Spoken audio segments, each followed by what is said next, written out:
નમસ્કાર દર્શક મિત્રો, આપ જોઈ રહ્યા છો લોકમૈત્રી ન્યૂઝ. હું છું એન્કર કવિતા પટેલ. હવે જોઈએ અગત્યના સમાચાર.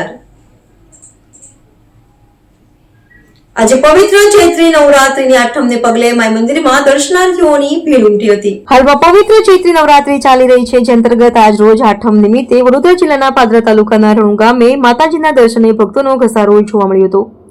સવારથી જ ભક્તો માતાના દર્શન માટે પગપાળા કે વાહનો લઈ રણુ મુકામે પહોંચ્યા હતા.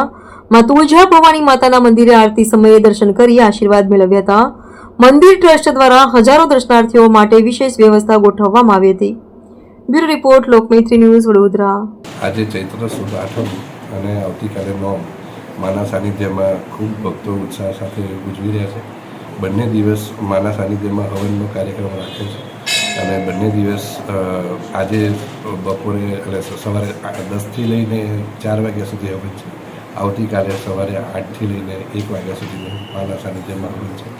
માના ભક્તો ખૂબ પગપાળા તથા પોતાના વાહન સાથે માના દર્શન માટે આજે આવ્યા છે અને બસ માના ચરણોમાં એ જ પ્રાર્થના છે કે દરેક ભક્તોની મનોકામના માં પૂરી કરે. લોકમૈત્રી ન્યૂઝ સાથે જોડાયેલા રહેવા અમારા યુટ્યુબ ચેનલને સબસ્ક્રાઇબ કરી ફેસબુક અને ઇન્સ્ટાગ્રામ પેજને લાઇક અને શેર કરો.